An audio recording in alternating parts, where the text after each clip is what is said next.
It's Operation Babble with Myke Shrews. It's pop culture, music, movies, TV too. It's time to explore life. It's Operation Babble time.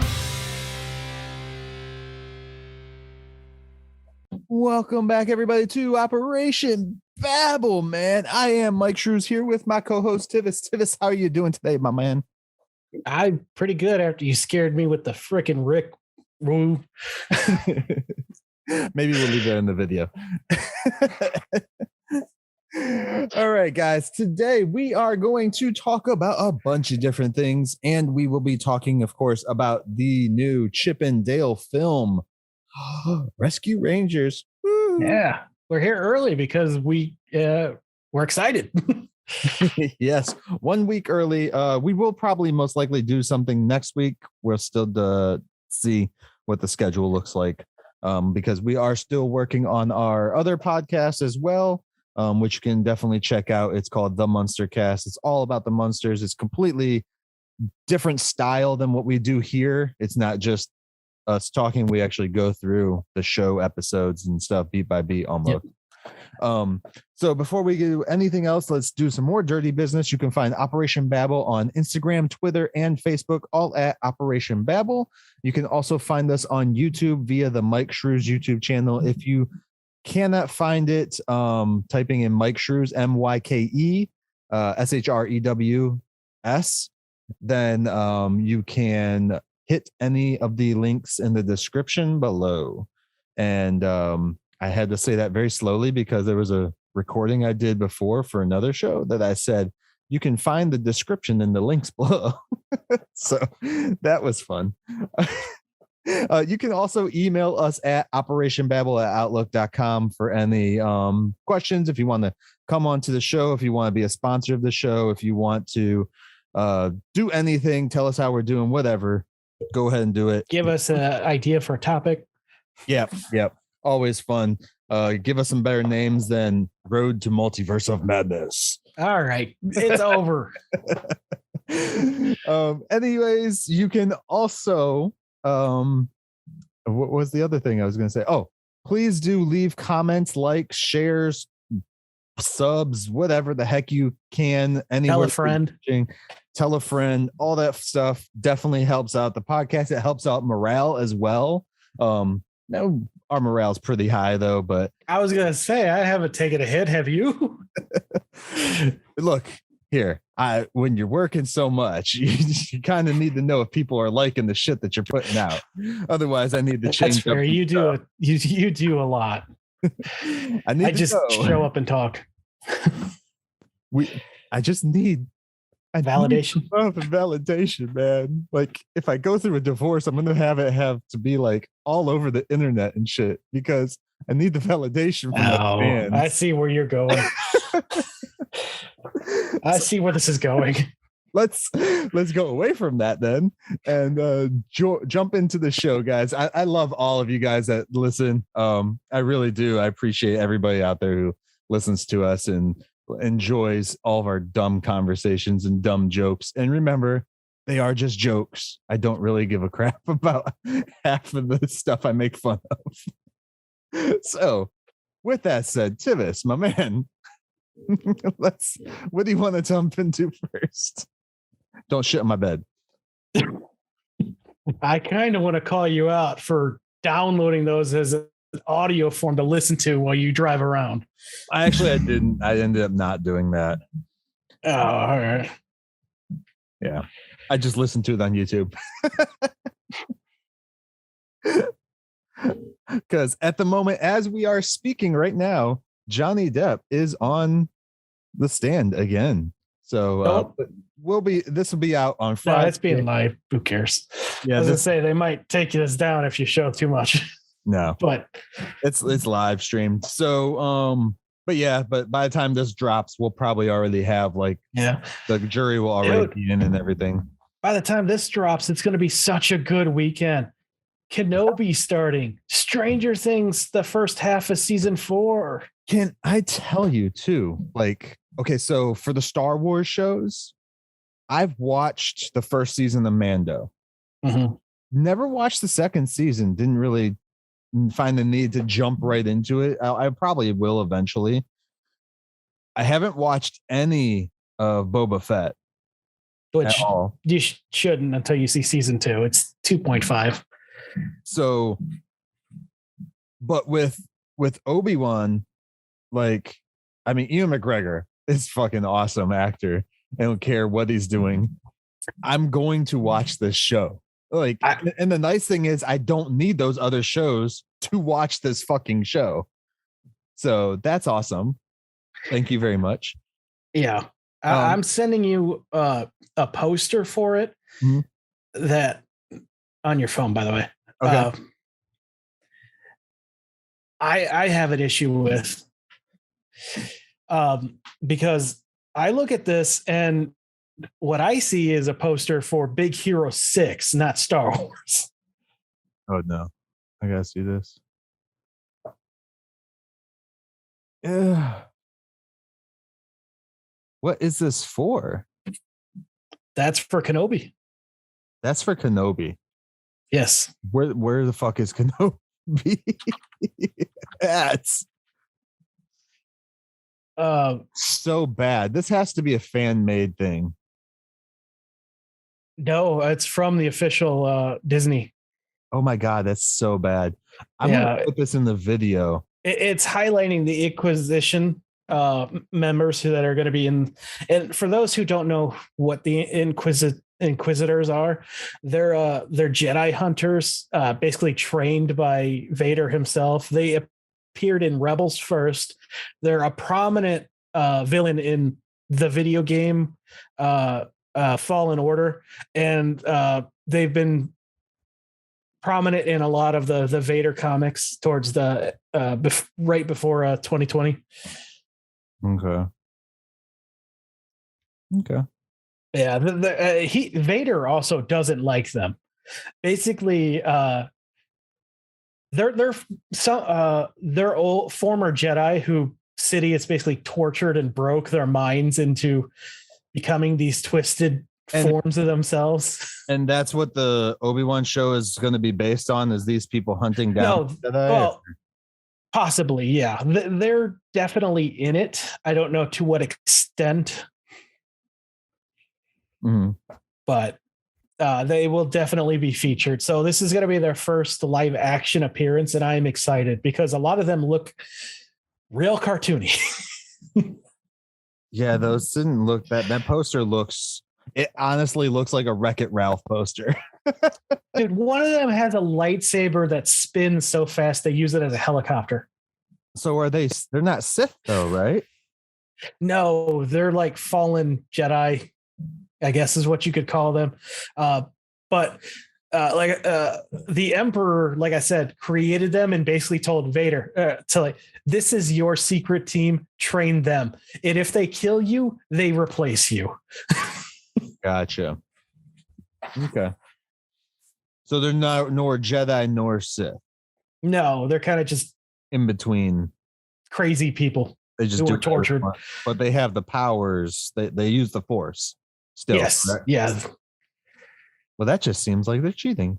Look at that. A third party. Huh. Who would have thought that would work? Sorry. What? Nothing. I'm being a dick. It's a third party. You don't get that? Oh, I got you. I mean, they're still part of the dark side. They're just not Sith. Okay. Moving along. Because that would break the rule of 2. And so, yeah. Still haven't done that. So we also have Stranger Things, which I am celebrating wearing my Stranger Things pajamas. Mm-hmm. And I have successfully avoided most stuff. The Monopoly apparently spoils everything. The Monopoly? Yeah, they released a Monopoly board that gives away like a ton of the plot. Probably because the show was supposed to be out already. Like, probably. I have not seen any trailers minus like a little teaser. Nope. I think they dropped. I avoid everything. And that I only saw that because it popped on TV or something, but it didn't show anything. But the only thing I haven't avoided is the new D&D references because the fucking D&D groups I'm in have no problem just posting whatever. Okay.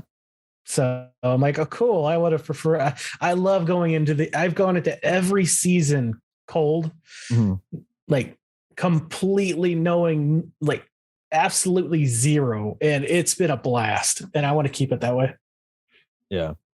So what do you know about Umbrella Academy? Because I know that's coming back too with a new season they announced. I saw the poster anyways.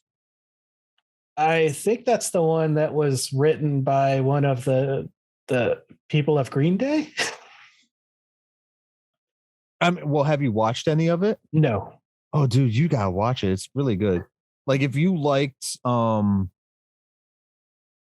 what was that? Jupiter Ascending? I think I haven't seen that either. No.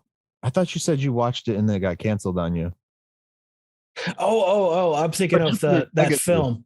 I'm thinking of Jupiter's Legacy. Sorry. I said the wrong. Yeah, Jupiter's Legacy. Yes, I actually really enjoyed that show and I'm sad it's gone. I think you'd really like Umbrella Academy. Also, if you like the X-Men, you'd really like the Umbrella Academy. It's a more adult thing, of course. I'm excited for season 3 because the way they left off with season 2 was awesome. Like I want to know what the hell is going on. I think they're going into a multiverse thing. So of course they are. It's the year of multiverse, apparently. Speaking of multiverse, I did not mention it while we were doing our Doctor Strange shit, but if you have not seen Everything Everywhere All at Once, do yourselves a favor and go and watch this film. I'm actually shocked you didn't bring it up.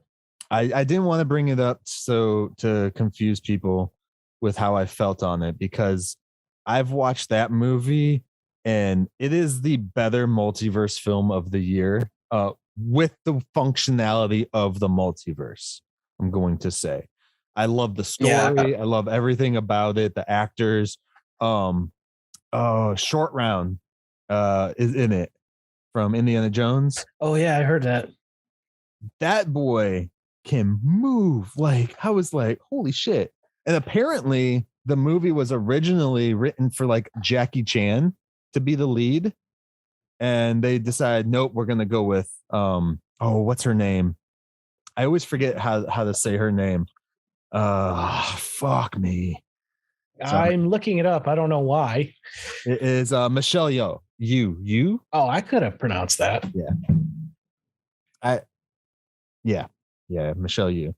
Jamie Lee Curtis is in the film too.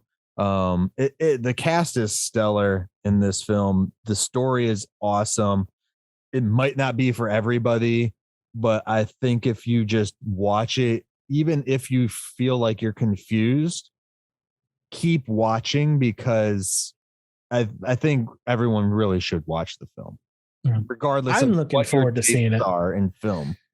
Yeah. Definitely a really good one from that's something I've been hearing a lot of, actually. If anyone who is disappointed at the lack of multiverse options in the Doctor Strange movie, that is the film to go to instead. Yeah. Well, I mean, you can watch both. It's not going to kill you. Well, I'm not saying not to watch either. I'm just saying if you were disappointed in that is the one you should go see. So I did both of them in one day. For like a secondary run or third. No wonder you didn't like Doctor Strange so much. Yeah, I went back to back with them. I was like, awesome, let's do this. Speaking of Short Round, did you hear from the latest Lucasfilm? I think it was an investors call with Kathleen Kennedy. Mm-hmm. They are deciding they will not recast anyone going forward, and that includes Indiana Jones. They're not going to do Indiana Jones without Harrison Ford. She has declared it, and I think that is stupid. After he dies, even? Who knows? It's the mouse. They don't care if someone dies, but this is their stance they're taking now, and I think it is the wrong stance. Like, I know people, Solo didn't do well. They basically spent the equivalent of 2 movies to make the one because they had to redo everything. would it be wrong to say though that there have been several people who have already played the character Indiana Jones? And Yeah, I know, but I'm like, why can't you continue it with Short Round? Like, I mean, I thought that's what they were going to do with Shia LaBeouf. well, that was the plan, but nobody likes Shia LaBeouf anymore in Everybody Disney. loves Shia LaBeouf. He just look, he had some bad shit happen. That he did to himself. At least he's acknowledged it, unlike some people out there in Hollywood that won't even, we have Kevin Spacey trying to come back already. Come on. Yeah. Yeah. Ezra's still employed. So at least Shia actually admitted to it and stepped back from stuff because of it and stood up like a man. I mean, I'm not saying what he did was right by any means, but at least he took responsibility for his shit and is working on it. I don't think that he would go back to the Indiana Jones franchise though. No, and I especially don't think he'd go back to working with Disney. Yeah, I think he's beyond that scope of filmmaking. He's like, you watch Honey Boy, his like almost autobiography basically of when he was a kid. That movie's fucking awesome. That's a good one. He plays his dad in it. So, Go on. They talk about not recasting. I'd be okay if they recast. Yeah. I mean, that would be an easy recast though, too. Yeah, I mean, it seems like such an important character to just suddenly throw away. Well, remember in what was the name of this show? Young Indiana Jones. Mm-hmm. Who was it? It was what's his face? Oh man, what is that guy's name? The guy who played Indy? Yeah. Well, there's actually 4. You had old Indy who was playing them like when he was in his 90s. George Hall was the old. Corey Carrier was the kid. Sean Patrick Flannery was the teenager, and then apparently Harrison Ford appears. Did he? I didn't know he showed up in that show ever. It might be stock footage. Okay. I would say I haven't seen the show, so I can't say. I would say go with Sean Patrick Flannery. That dude, he looks like he could be an older Indiana Jones, like a younger, older Indiana Jones, if that makes sense. If they were like wanted to redo it, like try and redo the show or like multiverse the show, because every time they reboot a movie now, I'm just automatically assuming it's a multiverse. He's at the same age that Harrison was. Like, he's 56 now, so it's like, yeah, it would be perfect. And he was in The Boys. Oh God, I heard about that trailer coming out too. Oh, I don't know if I'm gonna keep watching it. I bought season 2 and I still haven't touched it. But yeah, I think he would be a good one. Because he's already played Indy, and you could just play on that. Yeah. Who did he play in Dexter? I don't remember him in Dexter at all. But this says he was like, oh yeah, he could definitely do. I do not remember that. Anyways, he looks completely different. Yeah, I'm just looking through his stuff as well. I'm sure this is thrilling for the listeners. Yeah, so yeah, I just think it's a mistake by Kathleen's choice. That is the wrong. Everyone I talk to is not upset by the recasting of Han Solo. That was not the problem with that film, and I even have fun with that film. That is my favorite Disney era movie because it's so much fun. When they did it to the Han Solo movie, that's a completely different thing, because you're going back to him being younger. So yeah, sense. well, now little they're bit. instead going to spend the money on deep fake technology like they've been doing with Luke. And I think that's What the such fuck a are they- waste. What are they going to do when Harrison dies? I don't. Every decision she's making about this is just backing herself into a corner. She's like, I know people are upset with her, but they need to remember that a lot of the stuff people love coming from Star Wars is also being gridlit by her. I just don't, in this particular field, I don't agree with her. I At don't. all. I don't have any input, any paperwork on what she's greenlit or not. But I will tell Everything. you She's this. in charge. Well, yeah, she's greenlit it, but in charge and the creativity section are completely different. Well, if gotta she didn't remember that. okay it, it wouldn't get made. So, Right. you know, that's what I'm getting at is feel like, oh, she's just okaying these films to rush them out. She's also okaying some really good TV shows. I thought Star Wars was going to stop doing movies. Wasn't that the rumor? No, they have, but the next one is out next year, possibly. Kevin Feige's just got its writer. What is that? I thought the Kevin Feige thing wasn't happening for Star Wars. No, his is the only one still going forward. Okay. It is going to be Michael Waldron, the guy who wrote Loki and Doctor Strange 2. I don't believe that. Fake news. That's we got this covered shit. That's Collider. What's the difference anymore? Look, until a movie actually has a trailer, I don't believe it's being made. And Deadline. All right. So But as of right now, the Rian Johnson films are dead in the water.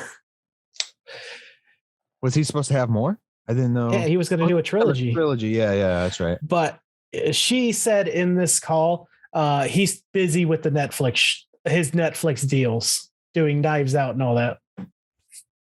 Oh, okay. Hey, you know what? Just let them do whatever they're gonna do. We can't stop them. I'm not gonna have an aneurysm over some person in control that is gonna call the shots. I do think it's kind of stupid to never redo Indiana if you're going to keep using the IP. Yeah, that one specifically really bothered me. I'm like, come on. Like, to me, honestly, though, I wouldn't watch it. I think unless I saw proof of concept, like using a different actor as Indy. I mean, granted, I watched young Indiana Jones and shit like that, but I always looked at that as prequels, so I understood why they did that. And it was kind of like young Hercules where they used fucking Ryan Gosling as Hercules. You know what? Let's reboot it. John Krasinski, Jimmy Woo. Let's go. But I do like the idea of passing the mantle along for the indie franchise, and then just call it Indiana or Indy Jones. he for all we know, he adopted Short Round. There you go. It's just I feel as someone who doesn't have as much investment in that franchise, it's a mistake on their part. I would watch a show called Short Round and it'd be based in the Indiana Jones world. I would totally watch that right now. Yeah. That's what you do right there. That's how you do it. That's how you introduce new characters into the world and stuff. I still always want my fucking Indiana Jones meeting Brendan Fraser, sorry, from The Mummy. I want those two characters to meet.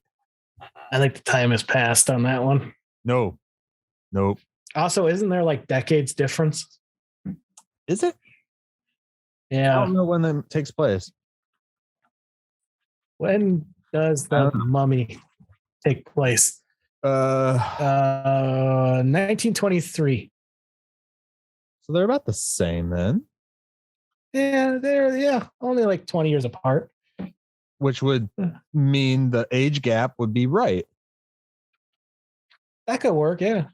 So, I mean, we've seen both of the actors. Actually, the first Indiana film is set in 1936. Yeah. So they're only like a 10-year difference. Yeah. Yeah. All right. See, put those two together. Come on. I think Disney owns. Oh, no, Disney doesn't own the Mummy. Fuck. No, that's Universal. They're not going to do that for that crossover. I don't know. I just watched Chip and Dale and they did some shit I never expected. All right, so let's dive into that since we're going all over the place right now. It's back to Operation Babble, man. So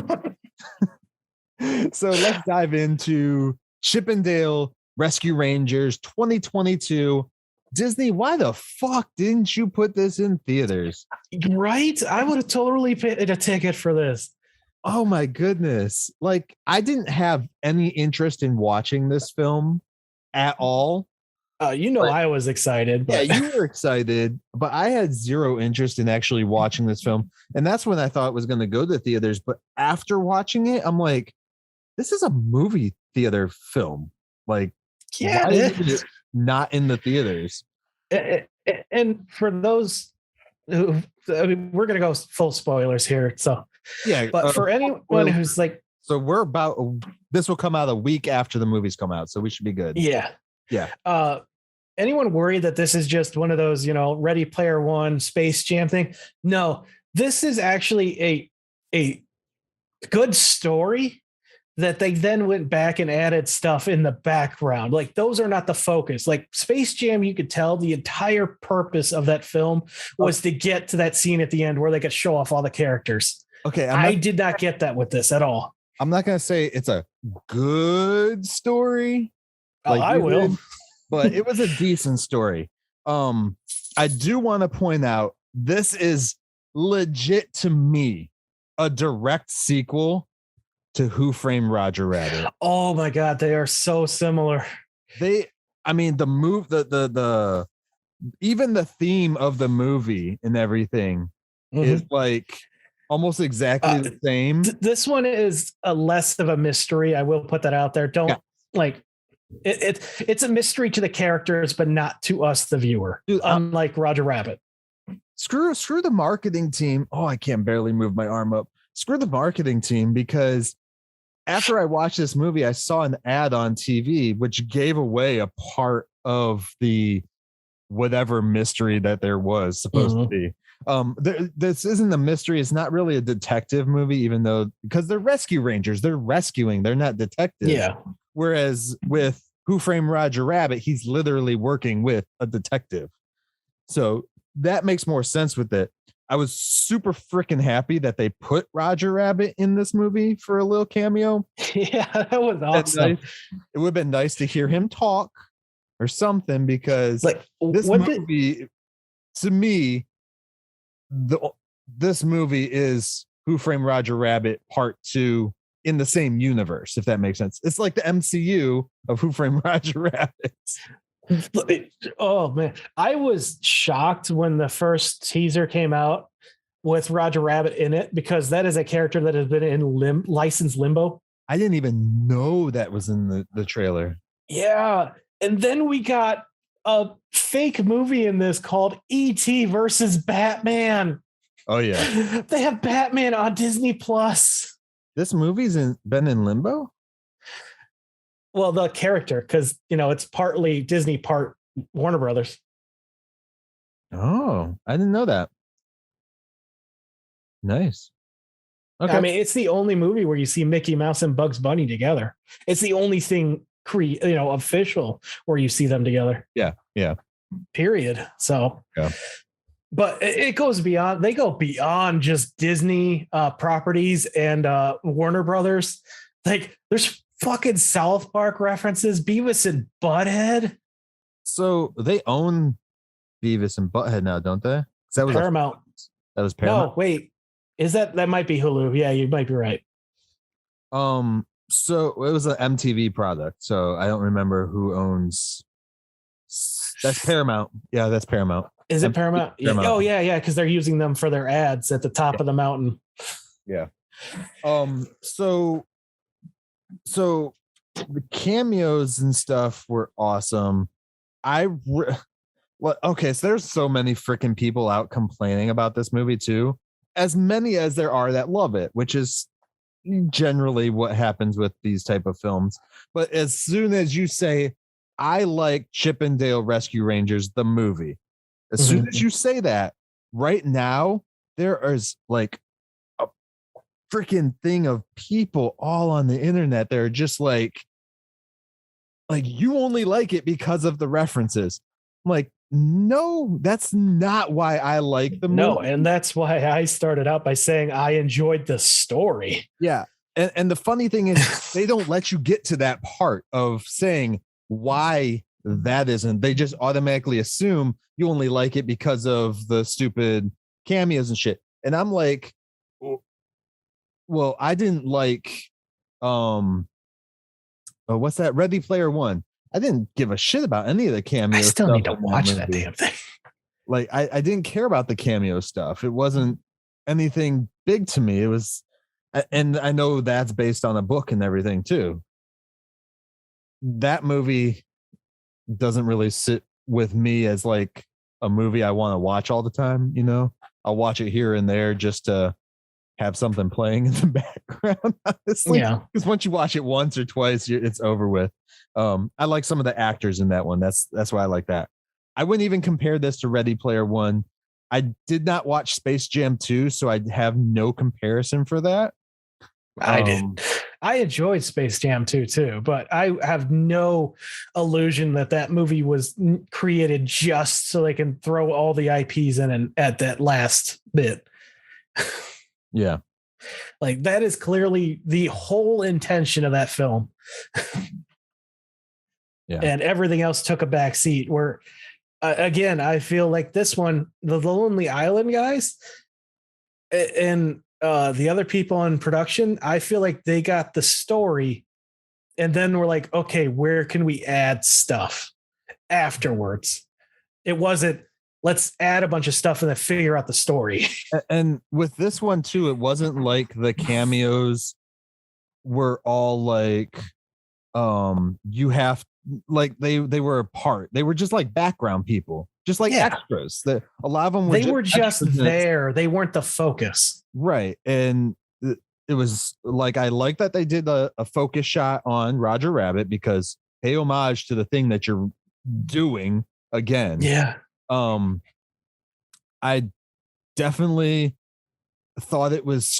We'll get to the big cameo that I really liked because it's all. I don't even know if it can count as a cameo with how much screen time. Yeah, but they do like the stupid little cameo of South Park. Whatever the dad's name. Stan Marsh. Stan. Yeah. I love South Park. And I really enjoyed like them taking from other franchises and spoofing them or just like using them because they're basically doing what everyone has done to Disney for decades. And I enjoyed that. And then people were like, oh, well, they're just trying to be self-aware. And this, I was like, so what? Is that an issue that they're self-aware? Deadpool's been self-aware forever. And you guys never said the shit about that.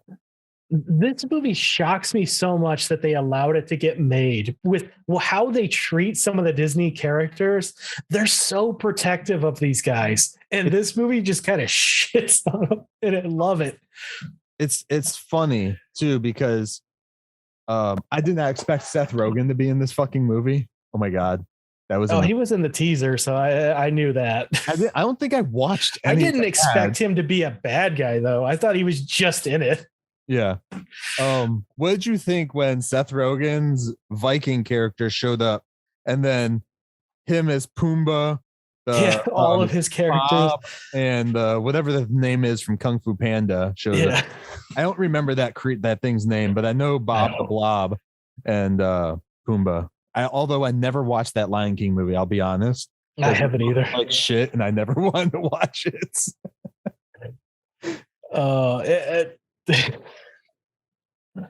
I thought that was pretty funny. My one-sided blood feud with Rogan, and I enjoyed him in this a lot. Probably because he didn't make it. He didn't do his laugh. No, he did it. Did he? Yeah, when they're shit, I forget the joke, but they were talking about they were melting the plastic Shrek bottles down to make porta potties. Yeah. He does his damn stoner laugh. That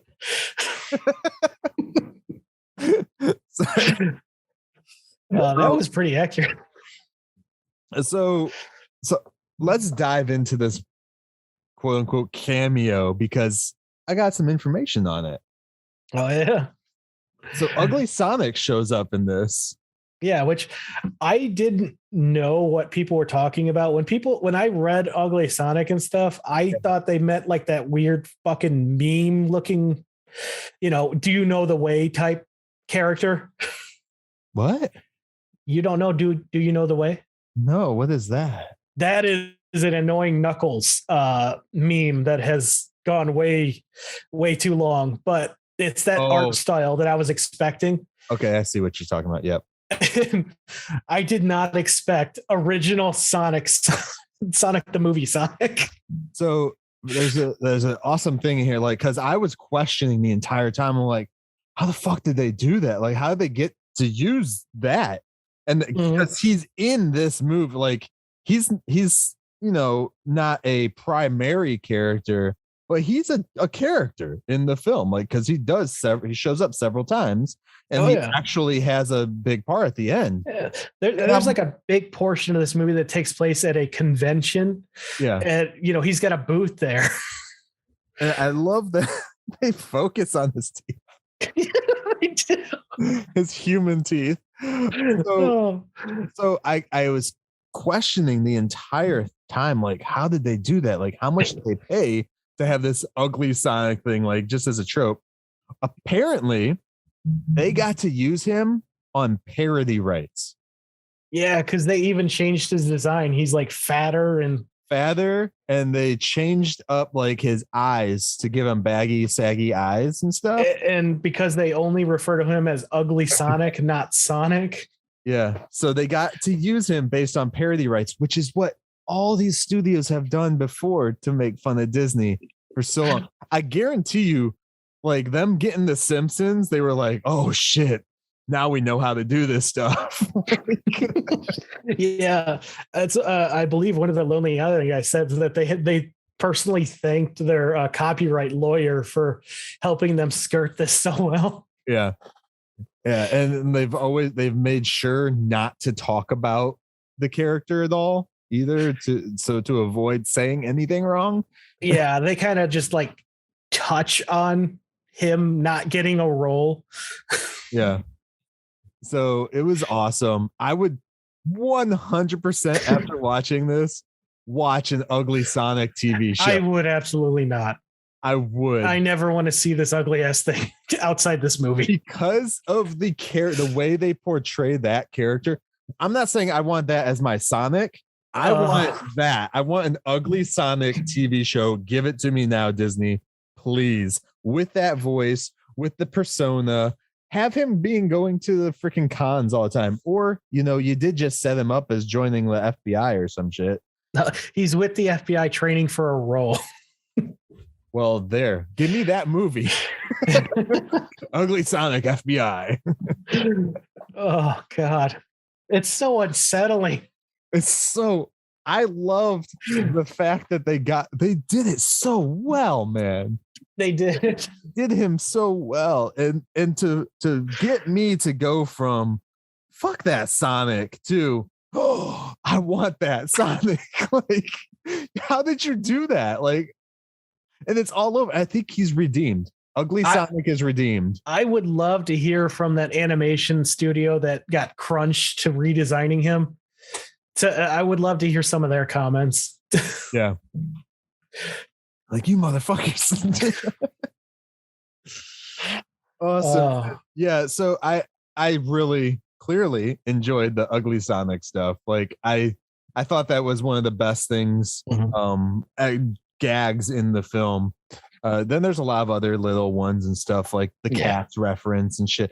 I'm surprised they did the cats thing. Ooh. The Uncanny Valley. The Uncanny Valley area. I loved the dynamic of the Chip and Dale characters themselves in this. Yeah. Like how they grew apart over a misunderstanding and stuff. And the Double O Chip or Double O Dale, that's actually a reference to a failed movie that the Broccoli family prevented Disney from doing way back in the day. It was like Double O Duck or something like that. Yeah. So the suit he's wearing in that poster that they show for Double O Dale, they both have worn that suit in one of the episodes of the show. I remember this. I don't know if it's on the internet or not. It might be.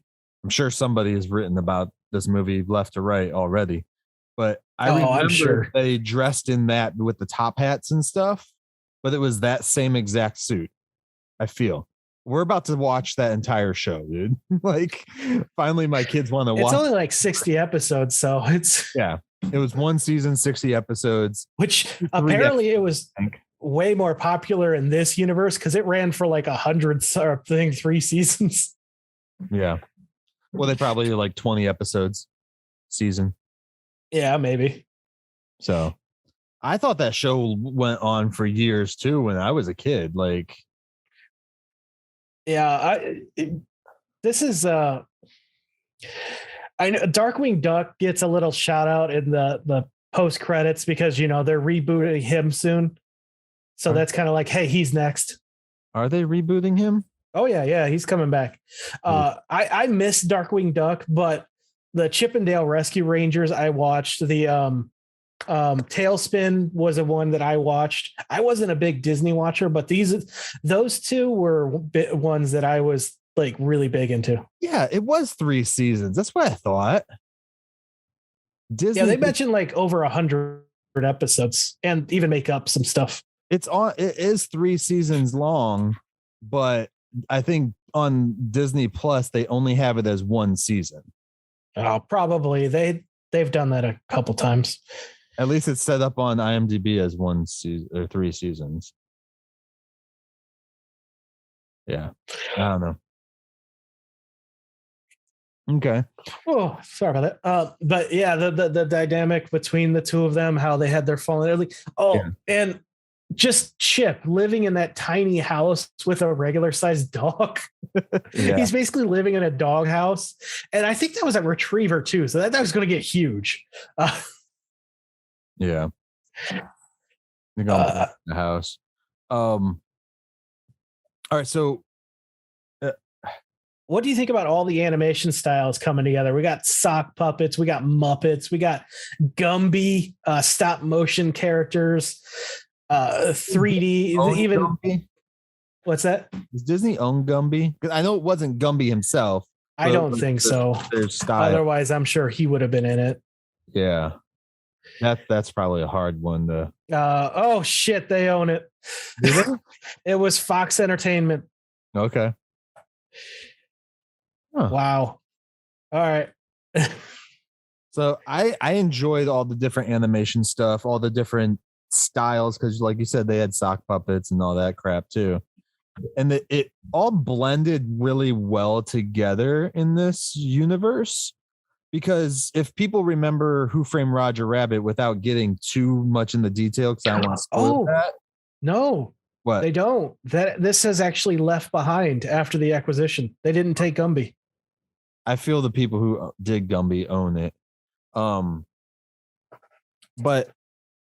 with Who Framed Roger Rabbit, they had like your normal place, and then you had Toonland, which is where all the cartoon stuff lived and everything like that. Mm-hmm. And then I'm 100% saying these are in the same universe, by the way. I don't care what people want to say. I don't care what Disney says. The fact that it's because it's so many years later, so many decades later and stuff, it's really cool to see, because it's kind of like, look how diverse we are with our tunes and our animation and stuff like that. Our tunes are not just segregated to this one area now. They're everywhere. Granted, in Who Framed Roger Rabbit, there were some out and stuff, but not all of them. Like you had like your famous ones were out in the world. most of them were segregated to Toonland. Now we're more open and everything's out there and stuff like that. They Really go cool. down Main Street Disney World. Yeah. And apparently everyone there is a scumbag. Everybody there is just going to, they're going to try and sell you this and he'll sell you this. And They do illegal Muppet fights. so okay. What did you think about them being two different animation styles, one 3D and one 2D? I actually enjoyed that. Just for the contrast, and it fit the personalities they were trying to do in this. Like Dale is trying to stay relevant. You know, his highlight of his life was doing Rescue Rangers, and meanwhile Chip is just trying to move on with his life and stuff. So it's like he doesn't really feel the need to stay up to date and in people's attention and stuff. Yeah.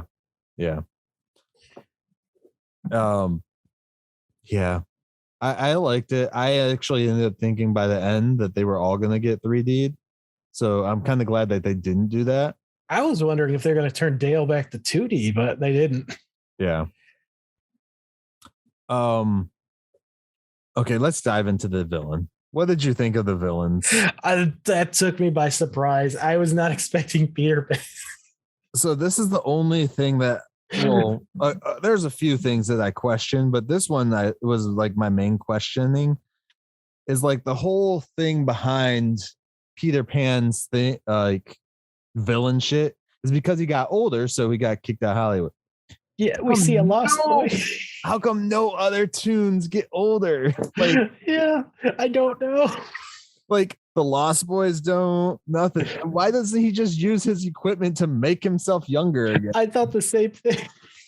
It's like that's like the main, like, of all the complaints I've seen out there, I'm like, how come this wasn't one of them? Like, this should be like the story breaking element. Like, yeah. But I just seeing him so old and like angry, like washed up hack, basically still dressing like Peter Pan. Yeah. That was great. I love that his henchman was basically a World of Warcraft dwarf and the Christmas polar bear, Coca-Cola polar bear. Yeah. Yeah.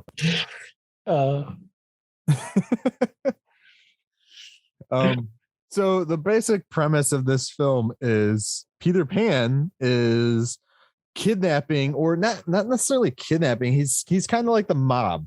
Yeah.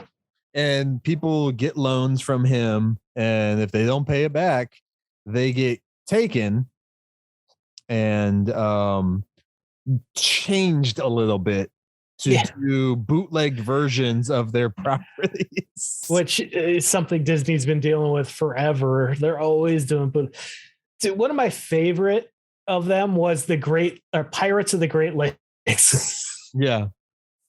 So they had and they show you some of I'm curious though, like which characters of these films that they show you are like the ones that they kidnapped and changed, because they have like Beauty and the Cursed Dog Man, or Jasper the Dead Ghost Kid. So I'm like, shit, they got Casper, man.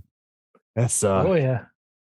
So there's a bunch of different ones. It's just like, wow. I noticed Patrick when at the end when they free them all. Mm-hmm. There's a Phineas and Ferb. They took one of the children. Yeah, they did. Naruto was in there. So yeah, there was Naruto. He's had an old man face. Wow. Snoopy was in there as well. Was he? I know we got his ear. Oh man, when they're showing like the accessories they have in that room of either things they took from people or adding to them, there's so much shit. They got Kingdom Hearts Keyblade and his hair, Jimmy Neutron hair. Like just that scene alone, like anyone who's into like Easter egg shit, that's gonna take you forever. Just pause that. Yeah. I'm curious, like, how many of these Disney got away with as Parody. and how many they actually like were like, hey, can we, hook you? Well, hook up? Batman, they had to pay a pretty penny for. Did they call him Batman? Yes, it's E.T. versus Batman. Okay. I would pay anything to watch that movie. E.T. forgives you. Fine. It's such a horrible version of Batman, too. It's spoofing Dawn of Justice so bad. Oh, man. Yeah. So, okay. Is there anything specific you want to talk about? Because I want to leave the amalgamation of like Peter Pan for last, because yeah. I enjoy how one of their old rescue buddies was basically on their version of like a drug. It's stinky cheese because he's a mouse or a rat. And he's hooked on it and it gets him into trouble. He's an old actor who's got habits that he hasn't kicked. And I'm like, well, why don't you just sell your apartment? First off, you live in a lavish place, but then, they go back to their, the only downside I think is the other two characters from Rescue Rangers. They didn't really have much. And they kind of even point that out in the film itself.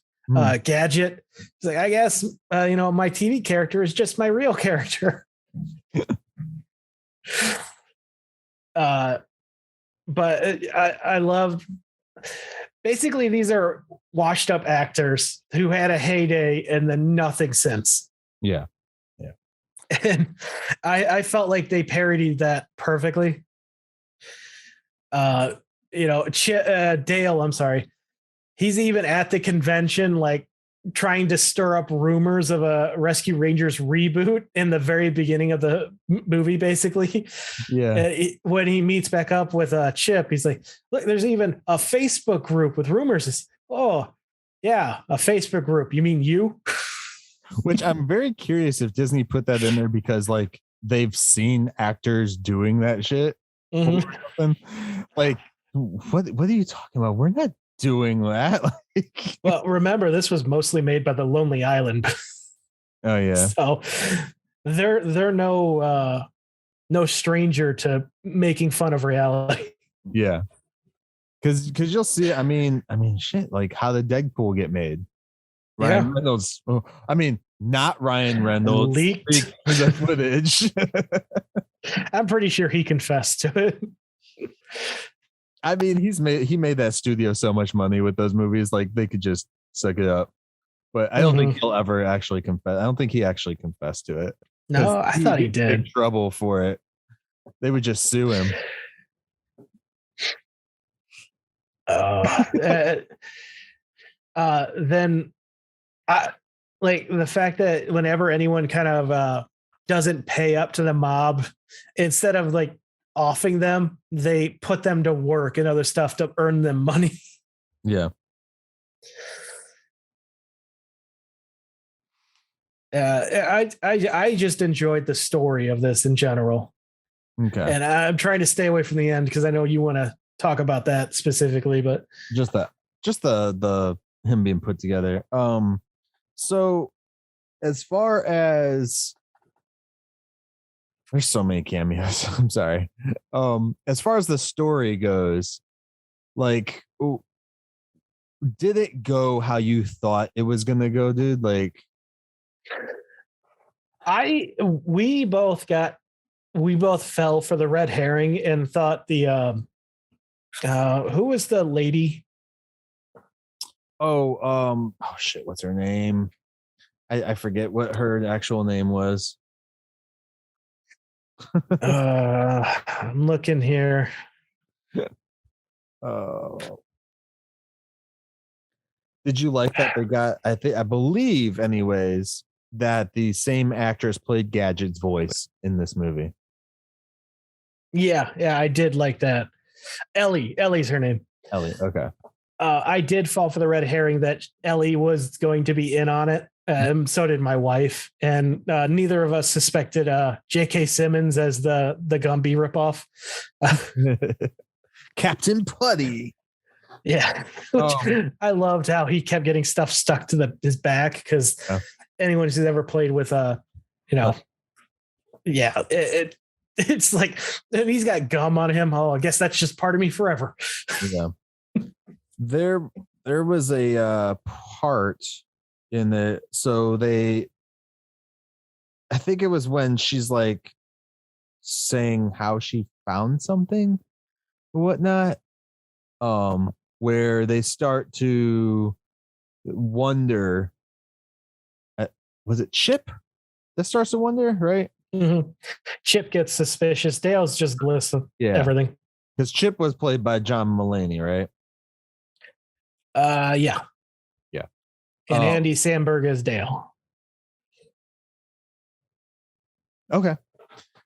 So Chip starts to get a little, weary of the chick and stuff like that, and for good cause too. Like the way that she says things and stuff, and how they got set up, and all these and that. And I was curious too myself, but I was like, I'm not gonna fall for that. It's like I was like, they're pushing it too much like that, which is exactly what the cartoon used to do.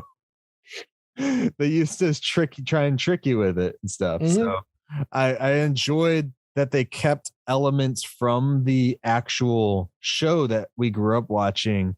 Oh yeah, into even the movie. The couple times we hear their high pitched voices, those were the original voice actors. They came back to reprise that. Nice. When they would get fighting really fast and shit. Yeah. I was wondering how they were going to pull off the voice stuff, because I was like, if they're in the real world, it makes sense that they have different voices. So that makes 100% sense. So I was happy for that part. I do know so many people are pissed off that like, oh, they're just ruining their childhood. I was like, how are they ruining your childhood? It's basically a BTS of your childhood. Like, this was my childhood and I had a great time. My kid liked it. My youngest, he watched the whole thing with us and he enjoyed it. So I was satisfied by this film. I'm like, it's not like the best thing I've ever seen. It's not the worst thing I've ever seen. Yeah. It was good. It was entertaining to me, and not just because of my childhood. There were moments where I was like, oh shit, that's the same voice for Gadget and stuff. And I was pointing things out to my wife that I recognized storyline wise and stuff like that from the actual animation show. So it was pretty cool. And I was pointing out all the fucking cameos because I was like, they do. Go on. Well, I was just going to say, I really enjoyed the scene where they were like trying to track down clues, and, they played these characters, but they're so bad at actually doing that. Like Dale dresses up as a rich person. Yeah. Just because he thinks that's how it went down on the show. So it's got to work here too. I'm so good at it. Yeah. He begins talking and immediately the guy they're talking to, all right, you're cops, get out of here. Yeah. Dude, so there's a moment in the film, and I totally thought they were going to go there. I was like, oh man, why didn't you do it? They are saying something about what they're going to have to do to try and find Sweet Pete, which is Peter Pan. They're talking about it, and one of them goes, oh, whoever is going to have to do that, it's going to be bonkers. And then Chip was like, oh, I got an idea that can help us. Or no, it was Dale who said that. I swore I was really looking forward to them showing the character Bonkers. Which we did get at the end. He was a weird walrus. Yeah. That was another one I loved as well. I was really looking for Bonkers to be like, oh yeah, because he's a cop. Yeah. So whenever they went to the police building, I was looking for him. I'm like, come on. Because I still say in what was that? The movie with the rabbit who befriends the fox. Zootopia. Zootopia. The fat like security guard. I swear that's a parody of Bonkers. Really? It reminded me of him. I've never almost watched that movie, so I don't know. Oh, it's a good one. I recommend it. Yeah, I love Bonkers though, and I feel like he doesn't get referenced nearly as much as some of these others. Yeah. Okay. Yeah. I really don't have much else to say. What about the rap? What? The impromptu rap that they do, where they just keep referencing they don't want to eat whales because they don't know what else to say. The nice thing about that was it's set up that Chip hates when they have chipmunks do rapping because specifically old cartoon, older people shouldn't rap. And he's making fun of like the Chipmunks movie when they did it. The one with who is that main actor in that? My Name is Earl guy. Yeah, Jason Lee. With that one, and he's like, "Oh, chipmunks just shouldn't rap. Why they always gotta? They always gotta rap." He's such an old man. It's funny. I do agree with his line at the end of the movie, though. And then they do it, and they piss me off. And I knew they were gonna do it. I knew it. And I knew with the Post Malone. Yes, I was like, you guys are gonna do it. You're gonna.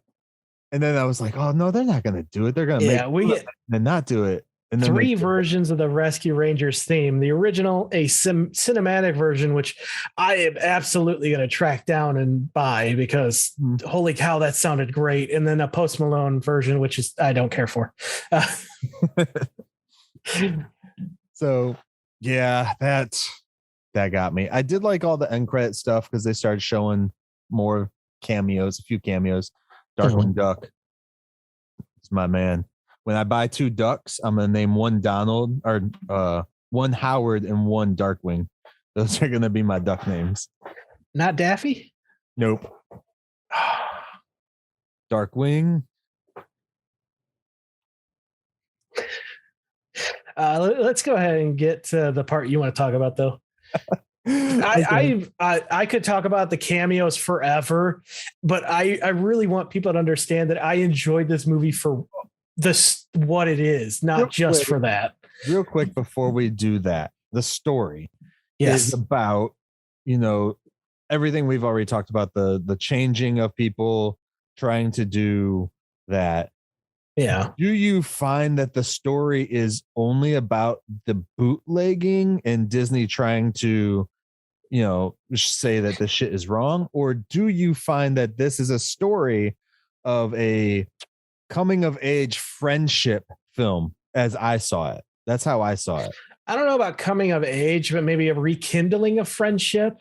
I feel it's more like when I say coming of age, because they're 2 friends who are coming back together, like you said, rekindling their friendship, but they're also both having to try and cope with the fact that they're older and stuff like that. Like, are we going to do another reboot show, and stuff like that. So I feel it's kind of an amalgamation of all of that shit.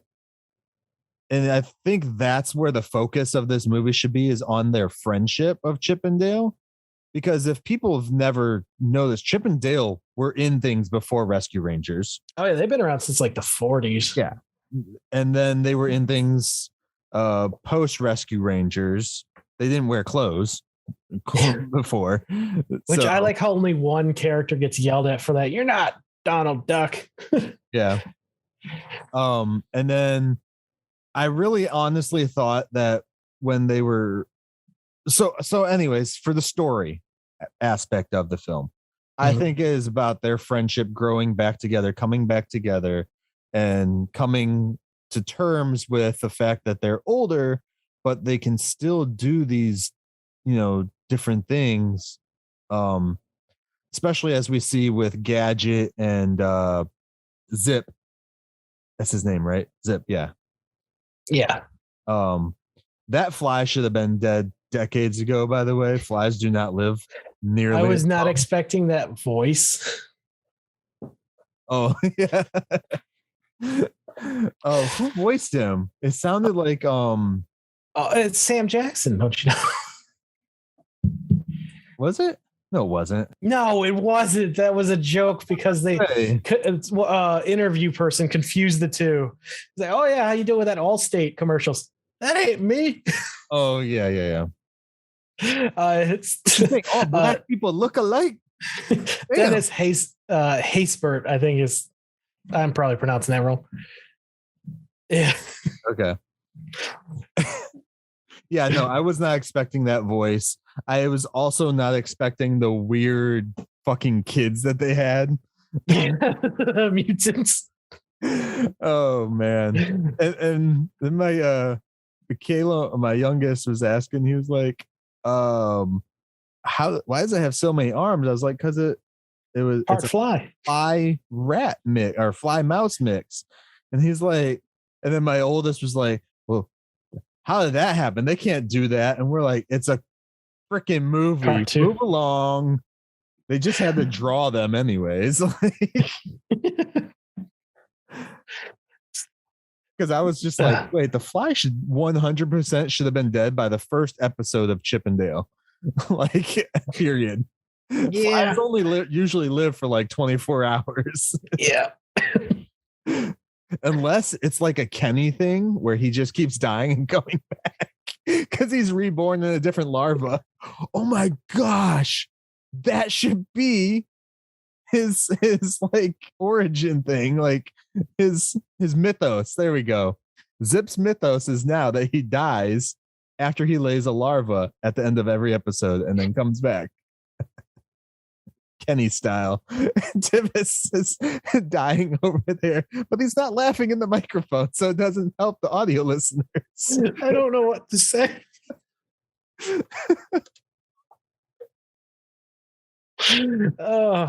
Okay. Moving along. Oh, but yes, I really do appreciate the story in this film and everything. And I like how they show the different characters, not just like the stupid cameos. Like, we don't dive into any of the cameos except for Ugly Sonic and Peter Pan, but we get to see how they've aged, how they've developed, how they've done all these different things. Yeah, in their lives. I've kind of been avoiding most of the can. There's a couple that really got us. Dobby as the Gucci advertisement. Okay. That was funny. And then the other one that really got me was Senator Butthead.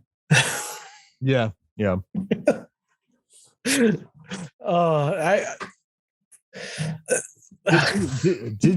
What did you think of them using the masturbatory version of Stan's dad? Was it Stan? It's not Stan. Oh, I can't believe they did that. I can't believe they allowed that. I really can't. So for people who don't know, the cameo from South Park is when it's Randy Marsh, not Stan Marsh. Stan. Thank you. Yeah, you're right. Randy's the kid. In an episode had this addiction to masturbation, and that's the version that they used in this as he's in the bathhouse. And I'm just like, yeah, the sauna. Okay. And that's like 2 of the 3 little pigs, by the way. Mm-hmm. So yeah. Awesome. Let's dive into the amalgamation of Peter Pan at the end. So he gets hit with this array that they've been using to mutate things. Flounder was one of them that they show us how he changed, which was cool. They just bust into his house. He tries to give them a fucking board. Like, isn't it neat? It's a fiddle dinger or whatever the fuck they call dingle hopper. Dingle hopper. He's like, here you go. And they're just like, no. I love that. Isn't it neat? Oh man. The fact that they make fun of their own shit in here too was cool. But again, people are gonna be like, oh yeah, you bought into that, huh? Yeah, yes, I did. They had it's called having fun. How about Fast and the Furious getting 2 references in this film? I saw it was Fast and Furious with babies. The babies, yeah, because it was Vin Diesel on with the babies, which I'm sure they got Vin's permission to do all that shit because I am It kind of just looked like they used promotional image from a poster. Yeah, probably. What was the other reference? I remember It was at the there was a montage of like new Rescue Rangers merch at the end, and it's like Vin Diesel with the Rescue Rangers kind of alluding to them being in the next Fast and Furious movie. How did they miss putting Rocket and Groot in this? There wasn't many Marvel references at all. There was Tigra from the 90s Avengers show that a lot of people forget. And then Paul Rudd. And that's like it. So see, because Marvel was based in this universe as Ant-Man, like Ant-Man. Ants like him. Because ants like him, yeah. And we say ant as in aunt. It was Aunt-Man is what he said. Aunt-Man. It was supposed to be Aunt-Man before it became Ant-Man. And I want to see that now because they said it's like a movie in that universe too now. Yeah. It's like they got him to do a bootleg. Yeah. So basically the whole end credits stuff is like them doing like fake movie things and shit like that, like the Darkwing Duck stuff and all that. It's like, so it reminded me of when 22 Jump Street ended and they went into like 23 Jump Street, 25, 28. You know, they just kept going until like they were in space, which Fast and Furious already did that, guys. Chill. So yeah, the amalgamation. So Peter Pan gets hit by his own ray, and he starts mutating into all these different things. Here, he keeps like the chest of Peter Pan.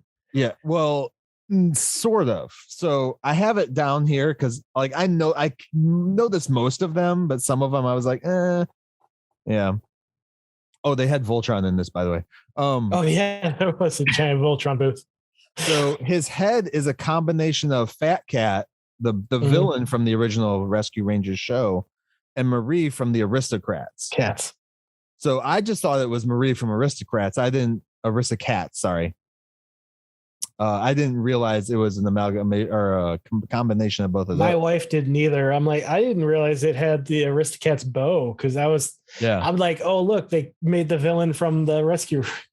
That's what I saw was the bow, and I just assumed it was from that. I didn't even think that they would put. I somehow missed the bow entirely. Oh, left leg was Optimus Prime from Transformers, which was kind of hard to tell which thing it was from. The left leg and the right arm were the most difficult for me to get. The right leg was Woody from Toy Story. Yeah, I got that one. The right arm is the Bill Blaster from Super Mario. I would not have guessed that. I'm like, is that Megatron? Is it Zurg? Yeah. It could have been Mega Man. I don't know. Mega Man is it's not mounted on his arm. Could have been Inspector Gadget. It could have been anything then. Yeah. I really thought it was Zurg.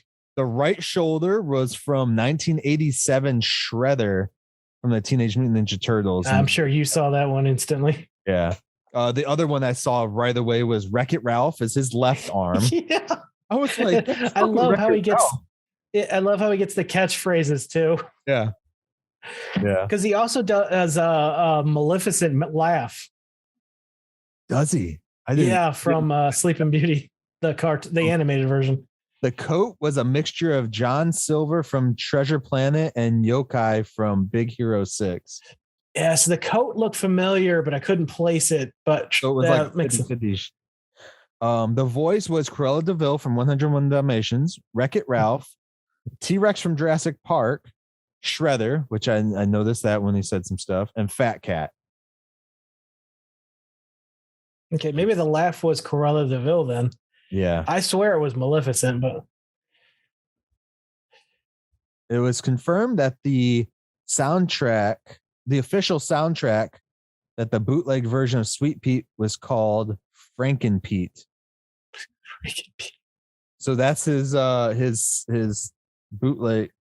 That the bootleg version of Sweet Pete was called Franken Pete. Okay. That's what they call him. Gotcha. Yeah. Do you like how the ending is basically like the intro video we saw where one of the Lonely Island guys is filming them. They have to defeat the cat. They beat Dale over the head, so some birds appear, and he goes after the birds. So then they all beat him, and then they make some horrible joke and laugh like hysterically, looking at the director like, "Call cut, please." and the ending is basically exactly that. They're like hitting each other in the head with a pipe, trying to get the birds to appear. You go to the bird's house. They're getting a phone call. They don't just manifest. It's their job to go to people who get hit in the head. Yeah, that's awesome. They just like, and then because I didn't realize it didn't register in my head. I thought they were trying to get the birds to fly up higher. I didn't remember that his head was a freaking cat. So I was like, oh, that makes sense when the birds actually show up and he's like, ooh, and he's automatically attracted to the birds. I did like the back and forth, like between the beginning and that, which was really cool to see. Which the ending has a Dale smacking Chip in the head. And he's like, we did this to you for years. Yeah. Oh man. And then I do like the whole thing. Well, of course I did. Sonic saves the day. Sorry. Ugly Sonic saves the day. Don't want to get sued. Yeah. After they don't believe that he has ties to the FBI. Yeah. Like, no, seriously, I have a part. Yeah, sure you do. Yeah, all right. Yeah. Yeah. So, dude, okay, before we get to that part too, which was fun. I really like that because Ugly Sonic saves the day, guys. Look, hey, at least Disney got to use that to make something.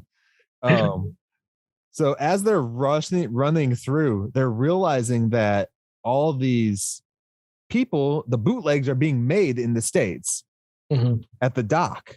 Yeah, they thought they were being shipped overseas for most of the film.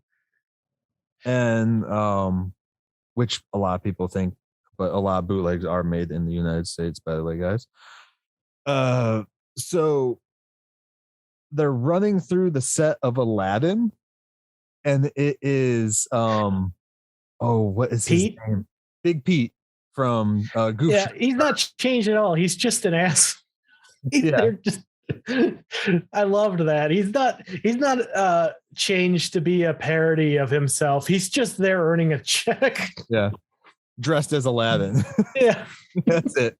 That's all he is. And I swear I've seen that before, like him dressed in the Aladdin suit before in the past. Probably. Oh man. Is that I wonder, is that supposed to be like how Disney parodies itself sometimes?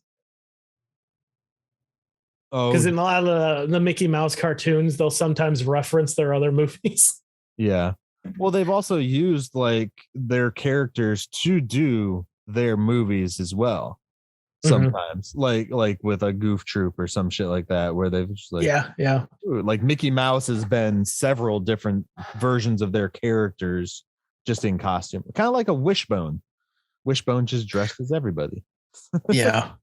Oh, dude! Speaking of the Goofy movie, I love like the opening when they meet as kids at school. Like that was really cool, and then the reveal of Chip's angle from it as well, because we get introduced through Dale. Yeah, one of the kids in the school is like a kid version of Max's girlfriend from Goofy movie. And I'm like, oh, that's cool. Yeah. Awesome. The hot puppy dog that they just made everyone question everything in their reality for back in the day.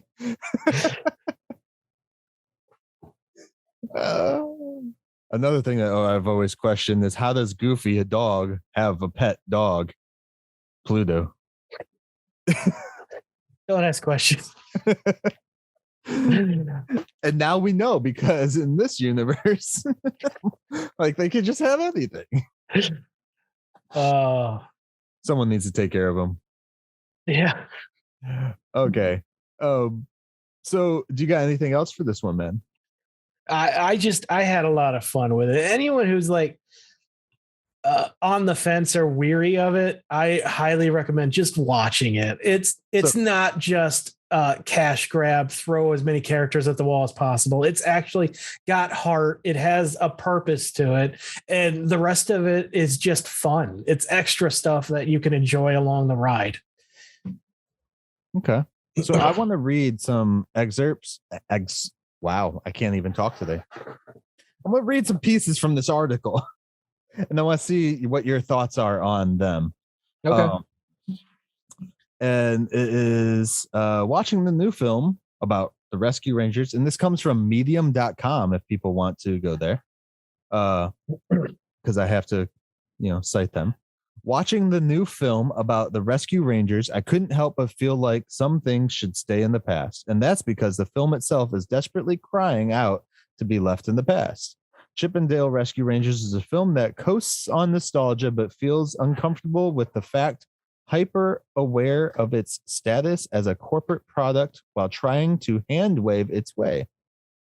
Just like recent soulless blockbusters Space Jam 2 and Free Guy tried to do, does it make it better that your film is an excuse to parade around corporate IP just because the film makes a joke out of the fact that it exists? Just to parade around corporate IP. That guy has used the same fucking words too many times without any breaks. Yeah. So one, Free Guy didn't do that. Yeah, Free Guy is not comparable to these, I don't feel. Free Guy created mostly original stuff that I recall, besides like the Captain America shield at the end and stuff like that. Some of the weapons I can see, but as far as the characters, they didn't do that I can recall. Not at all. Space Jam, okay, fine, but this I still haven't seen Space Jam again, I enjoyed it, but I know what it is. Right. Yeah. So I don't agree with that analogy of the film, because I don't think that it just coasts on nostalgia. Like, yeah, the nostalgia is cool, but there's still a story there. Yeah, and how do you? It's not. It's like it's turning the characters into something new. It's not just rehashing. Right. And the big question is, how do you expect to do a story, a movie on any IPs that exist already and not say that people aren't going to have nostalgia for it? Yeah. You watch Star Wars, every fucking Star Wars product they put out, you're watching it because of nostalgia for the original shit. Not because of any original stuff that they're putting in it, but you watch because you like it, because you like the franchise because of nostalgia. Just like Marvel, most people watched Marvel movies originally because they wanted the nostalgia of reading their comic books or the cartoons. In my case, the cartoons. There's a reason they fucking put Xavier in the dumb yellow fucking chair. All that shit. Anyways, I don't agree with this person at all. So the only movie that really fits what they're talking about is Space Jam. Yeah. I mean, I know several other films that have done the same thing, but they didn't cite them. They used Space Jam because keyword, and they used Free Guy because they don't know what they're fucking talking about. Because that movie, I question if they watched Free Guy. I don't think that movie. I don't recall that movie having. No, I don't even think they had video game characters in it because it was supposed to be an original game. I think they had some cameos. I know they had streamers appear in it, but no, it was not like. That is nothing compared to like Space Jam or Ready Player One, or even like the amount of references in it were very minuscule. And when they were used poignantly. It wasn't like, no, I disagree with that person entirely. And I'm gonna read one other spot from here because there's a bunch of shit where they just go on about the bootlegs and Disney's just trying to be corporate, blah blah blah blah blah blah blah blah blah. It's like a 2-minute read, even though they say it's like a 5-minute read. Nope. So the last thing they talk about is the Franken-Peter, or Peter Frankenstein, whatever the internet's calling it. They say that he's got the arm of Wreck-It Ralph, a leg of Woody from Toy Story, and some other body parts I didn't immediately recognize and can't be bothered to Google. So clearly, you did your research. It's the metaphor for the film as a whole. Monstrous, bloated, stitched together to say something about this particular moment in culture, but really lurking around like a Frankenstein's monster out of control. This is nothing more than a morally vacant excuse to flex the Disney muscle, dressed up like something that is not on the dressed up like something that's in on the joke. No, that makes me question if they even watched the film or just listened to someone talk about it. I don't think the fact that they say the word bloated, stitched together to say something about this particular moment in culture. I could see that, but are they trying to say the movie's bloated? Because this movie isn't bloated. I mean, what particular thing about culture right now? I think they're probably trying this. Let me see here. Because I mean, like the main story of the actors being washed up and stuff, that's been done for years. That's not new. We had BoJack Horseman. Also, Peter Pan is the same character as BoJack Horseman. Will Arnett, another fucking washed up actor that he plays. Will Arnett, by the way, great voice acting work in this. Yeah. Oh, everything he does is just, he's great. It was hard to tell that it was him at first, honestly. Yeah, it took me a bit. So, yeah. I don't agree with what this guy's saying. Guy, girl, whatever. I'm not going to say their name because it does show their name. But you can go and find this article. It is called Chippendale Rescue Rangers Review The Disney Machine Eats Its Own Tail. It's on medium.com. And you can check that article out there. If you agree with it, cool. Let me know why. If you don't, cool. Awesome. I like you too.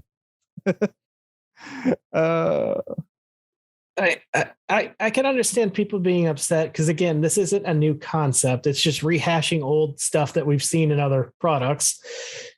But see, this is where I know people are gonna call me out on this shit because like I'm okay with this, but I didn't really necessarily give a crap about the stuff from Multiverse, like them putting the cameos and shit in there. I feel like they're not comparable, though. I don't think so either, because I feel that the quote unquote cameos in this movie are all background things. Like you see them, like I said, they're extra stuff. There's stuff on the side that you can enjoy on top of what's already in front of you.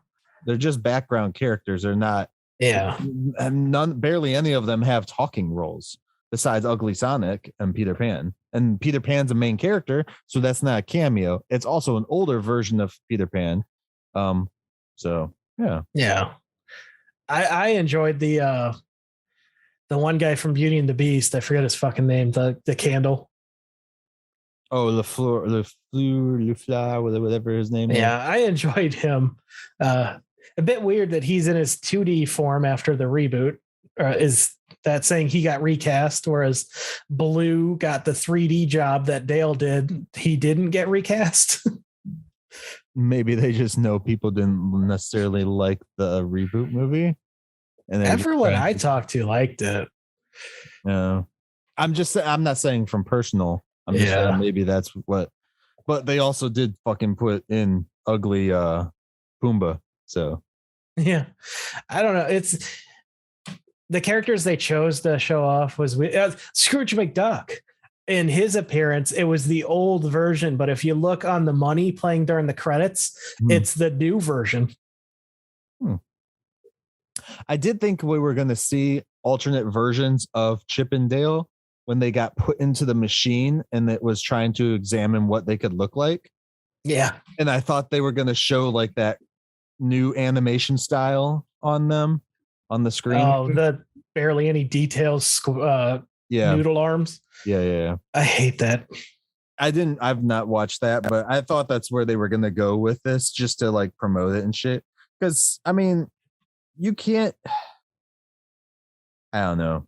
I just don't agree with the fact that this movie was what a lot of people try and say it is. I think some people are just trying to make a reach to make it all about Disney just being a big corporate. I don't fucking give a shit. We already know Disney's big corporate. Disney's a big corporate piece of shit anyways. Yeah, they treat their employees terribly. It's no secret. They're a big corporation. They all do. Look, I don't care. I'm still gonna watch their stuff, even if I don't agree with all of their stuff. Yeah. Because I still buy from Amazon, even though I don't agree with any of their business shit. I have an iPhone, and I mean, everyone knows that people making the stuff is jumping out windows.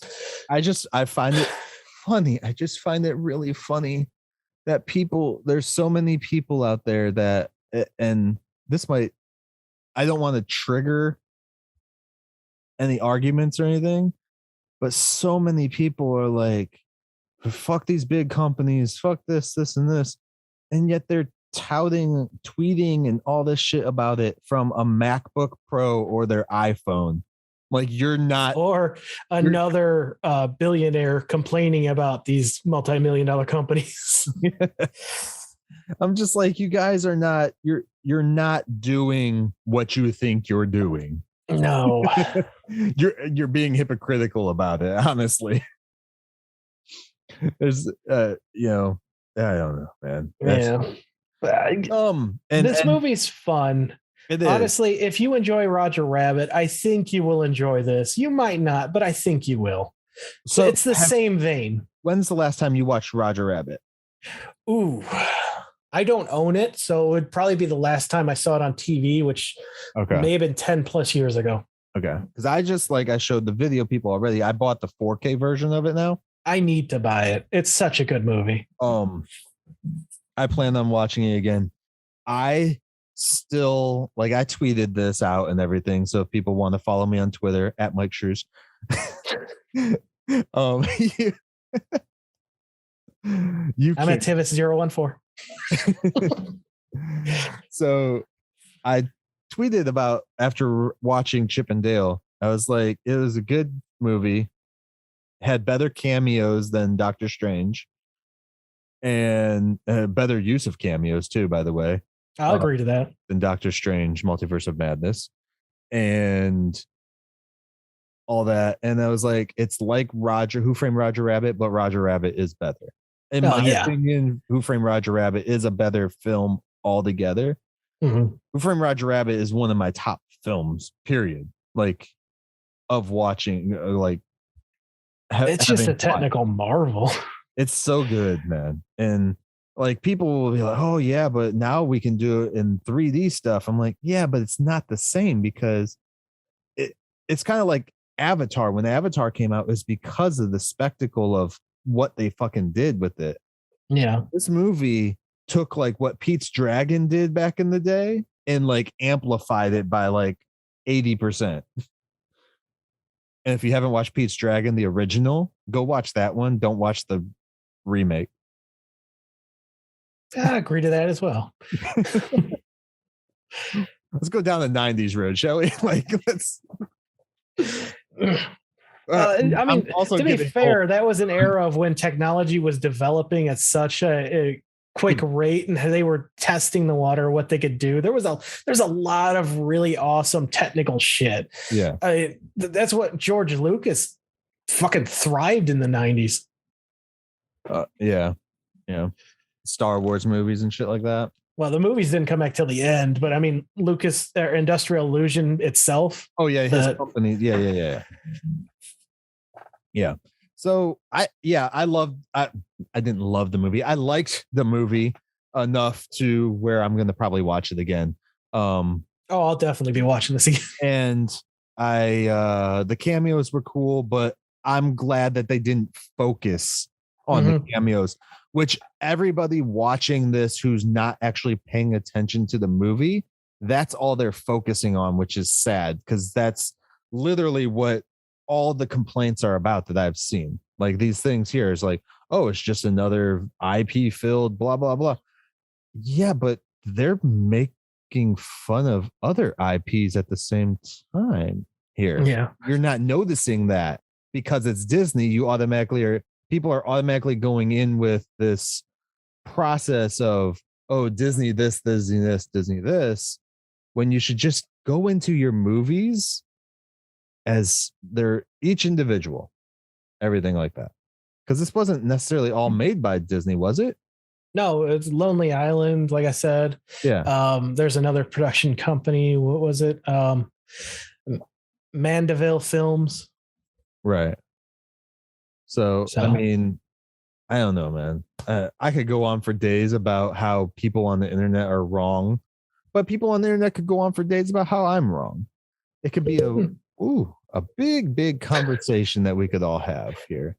I do just find it really fun that Disney's finally getting into the game of spoofing shit finally after being done to them for decades. It's so funny this umbrella that Disney is, because I feel like main Disney is kind of learning. They're becoming they started tightening the grip in the middle of the 2010s, but I feel like they're getting loose again, letting people have fun with their characters.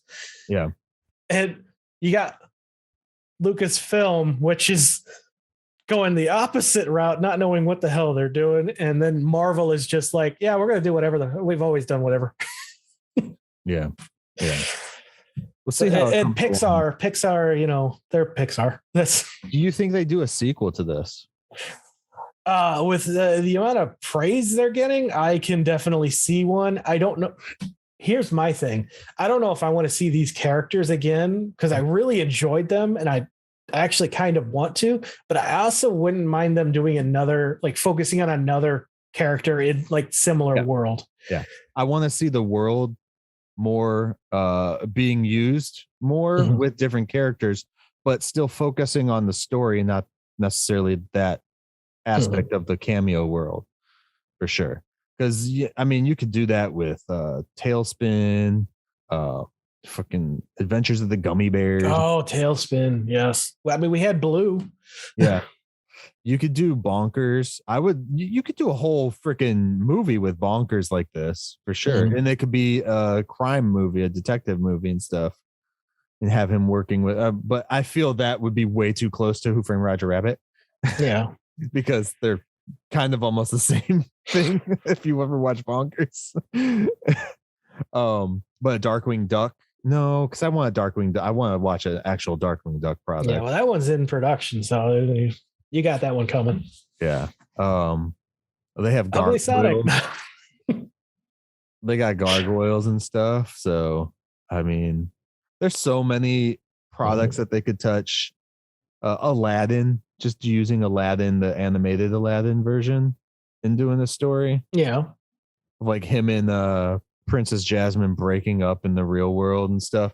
Oh, it could be like a Twilight thing. Like they got together on the movie set and they fell in love and then they broke up because Jasmine was sleeping with, a director of another movie. Even if they wanted to do like an original character like they did with Roger Rabbit, I'd be okay with that too. Yeah. Well, I mean, he had a book out before. Did they? Yeah, there was a Who Framed Roger, or not Who Framed Roger. There was a Roger Rabbit. The character was made before the movie, in a book or two, maybe. I don't recall. But yeah, you could do something original. Oh yeah, in 81. Who censored Roger Rabbit? Yeah. So there's a lot of different things they could do. Oh, that cover is terrifying. Surprised they didn't have the Avatar people in here. Yeah, I think they know we're already going to be sick of those quick enough. Yeah, the last thing I have to say is if you did watch this and you're curious about all the cameos, there's a YouTube channel, Dave Lee Down Under, because everyone I enjoy apparently lives in Australia. He's got two videos, one half an hour and one 16 minutes so far on all the stuff in these. And some of the stuff he gets wrong. He's don't get me wrong, he doesn't know everything. He calls Naruto Aang from Last Airbender, and that's going to piss some people off. But it's still, you get to see it yourself, and you get to, even if you just put them on mute and be like, oh, guess that character. Yeah, that's pretty cool. So I'm guessing they're like watching the movie in the video and breaking it down like that, or just they're mostly just showing stills, because I'm sure Disney would be all over that if they. Very true. Yeah. Okay. Anything else for Chip and Dale?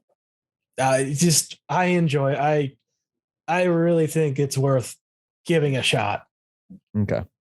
Yeah, I do too. I think it's a good show. It was something nice to watch with my kids too. And it got them to, finally say, yeah, we'll watch the Chip and Dale Rescue Rangers TV show, which I hope will open up doors for them to watch some of the other older cartoons that I enjoyed as well. Because I've been trying to get them to do it, but nope. Crudes hasn't, 20 billion episodes, so they want to watch Crudes all day. And I'm over it. I'm over it, man. Same episode all the time. So yeah, definitely check out Chip and Dale Rescue Rangers, guys. And I know I said some shit on here that's probably gonna come back to bite me in the ass when I talk about another product later down the road that I'm like, yeah, fuck it. But that's what happens. We grow, and it goes product to product. And check out Who Framed Roger Rabbit, guys, on 4K if you can find it still. Wow, my camera sucks today. There we go. So yeah, check that out. I definitely recommend picking up Who Framed Roger Rabbit. And this is only on Disney Plus still. I can't believe it, man. I still can't believe it. This totally could have been a theater release. It's I'm sure like a lot of people probably wouldn't have gone to see it in theaters, but I feel like after word of mouth spreads, it could have made a lot. Yeah. Okay. Yeah. I enjoyed it. I fucking loved it, man. I didn't love it as in like it's in my top films, but I loved watching it. It was good. Basic story, but the way it was handled was cool, entertaining. That's all we can ask for right now, right? Entertaining. Yeah. If you want to watch a good story in movies and stuff, and I hate to be this guy, go and watch stuff that's not your quote unquote pop culture shit. If you're really that person who's just like, oh, all movies suck today, I can guarantee you they do not always all suck. Even if I'm going based on like your the way you're thinking on the movie, like, oh, all comic book movies suck, or they're all freaking going for nostalgia. That's not all movies. And I'm tired of seeing that all movies suck, because I've seen so many good ones just in the last few months that it's. I think Sonic 2 is available to stream now. I'm excited to watch that. I'm excited to watch that. I haven't watched that yet. We didn't get out to the theater in time to see that one, but like I watched Northman. That movie, the way I keep telling people about it might scare some people off from it, but I definitely recommend people to see it. But I will tell you right now that Northman is testosterone, the movie. Like, holy shit. I watched it and I was just like, what the fuck? Like, it was awesome. And you watch it with good audio, and that movie is fucking spectacular. The audio, the visuals, everything. It's about Viking-ish stuff. They don't deep dive into Viking culture a whole lot, which is cool. They focus on a couple characters and do it that way. And it's an awesome movie. Again, I will always recommend watching Everything Everywhere All at Once. It's a very long title. I know. It's okay. No longer than Ant-Man and the Quantum, whatever the fuck. Quantum Verse or Quantum Mania. Yeah. Or Harley Quinn in the Birds of Prey, or Birds of Prey and the Fantabulous Harley Quinn, or whatever that movie was called. So you get out there and find some other movies. If you really, I just gotta keep telling people, Tivis, I'm sorry. If you really do think that movies are bad now, you're not watching the kind of movies that you then need to watch. Yeah, go find stuff you like. Don't just go watch stuff because it's popular. Right. Don't watch you don't need to watch every Marvel product just because you like Marvel, I would say. I mean, granted, you're going to miss out on the part of the story most likely by the time you get back into it. Yeah, they don't. But you recap don't anymore. Watch every quote unquote pop culture movie. There are plenty of films out there. People didn't used to watch just comic book movies before. Granted, they've been around now since the 90s pretty much with Blade and shit like that. They really picked up in the 2000s though. You know why? Spider-Man? No. I'm going to go even deeper than that. X-Men? Nope. Even deeper. There was I don't like how you're phrasing this. There was a show that came out and it dealt with superheroes, but it wasn't a comic book yet. You know what I'm talking about? No. Came out in 2000, I want to say 2006. So it's like right around the time MCU was starting to be build up and shit like that. Show's called Heroes. Oh, Heroes. Duh. Yeah, Chris Eccleston. I really feel when that show came out, that's when everything just went haywire and picked up. Because that came out around the time that came out, and then the birth of the MCU started being handled pretty good. Heroes is a great show, guys. Go watch that show. I still need to watch it myself. An awesome show. Zachary Quinto's fucking spectacular in it. Yeah. Anyways, I could keep going, man. I there's just so many good things to be watched, and not senior year. Oh, I'll talk about that. Give me a minute. If you're not familiar with the Studio A24, look into them. They're doing a lot of good movies. I'm not saying every movie they drop is spectacular or anything, but they are putting out a lot of good films that I think a lot of listeners here should be interested into, especially if you're really interested in story over nostalgia factors, as a lot of these things are going. Just spiked for some reason. I don't know what that was about. I heard it. Did you? Yeah. Okay. So I'm gonna have to look at that. All right. So do you want me to talk about senior year to this? Go ahead. I'm not gonna watch it. So. We took one look at that cover and was like, nope. So Senior Year is a Netflix film that just recently came out in 2022, starring Rebel Wilson. Thank you. And dude, we wanted to turn it off in the first 10 minutes. But luckily we stuck with it. It was it got better as time progressed. It was not that great of a film. It did a mashup of so many coming of age stories, and it was just weird, man. The basic premise to this movie, spoilers for the movie Senior Year, if you guys want to watch it. The basic premise for this film is they start out in the 2000s, early 2000s in high school.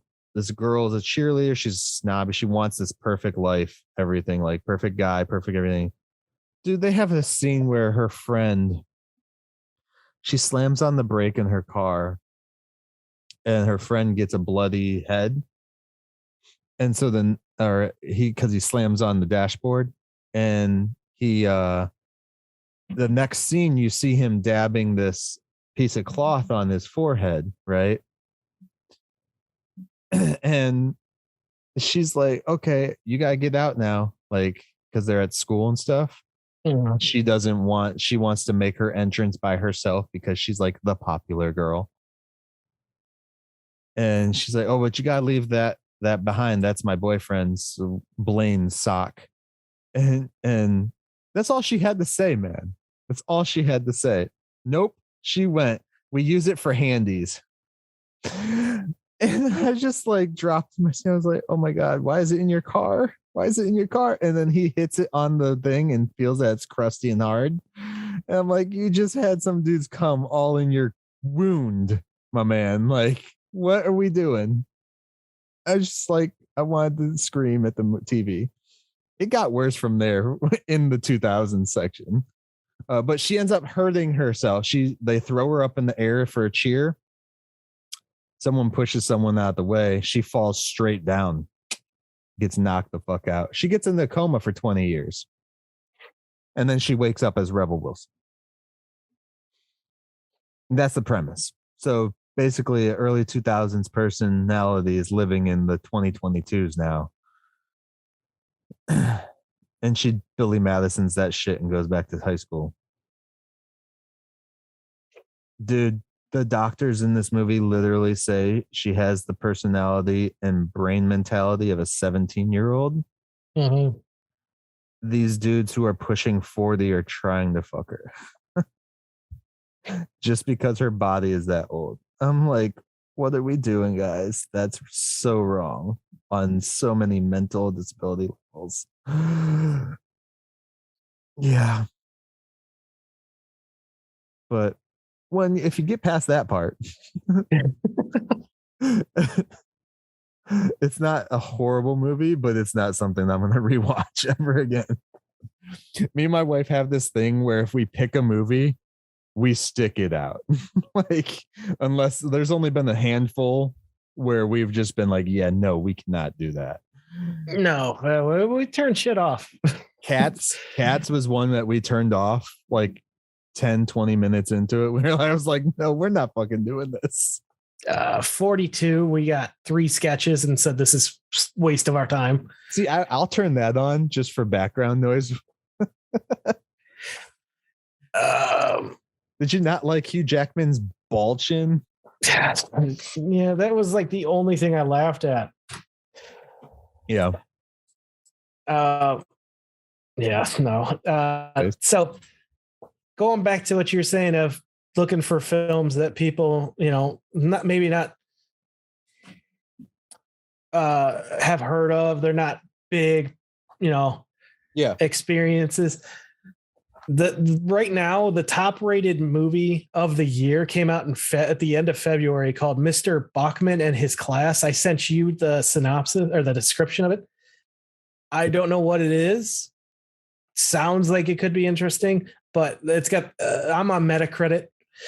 Like, just go on here, find shit, that people are giving good, stuff. I'd like the first movie I actually recognize is Turning Red, and that's number 15 on this list. There's 14 documentaries and films never heard of.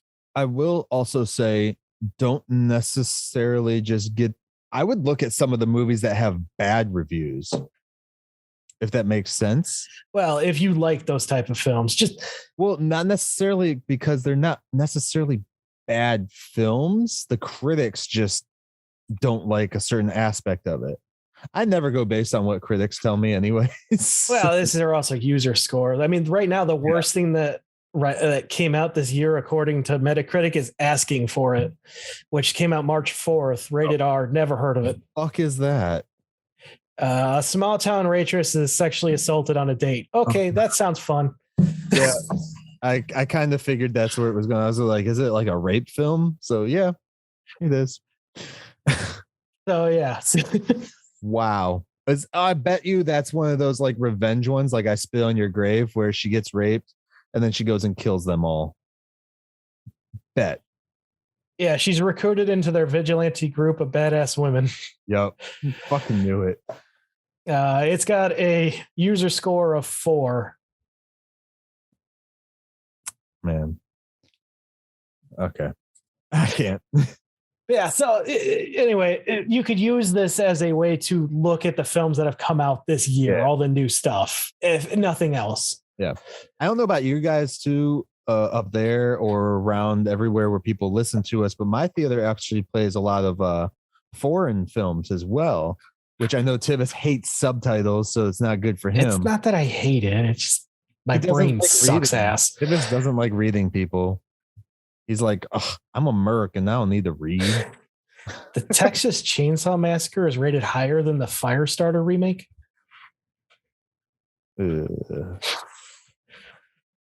Okay.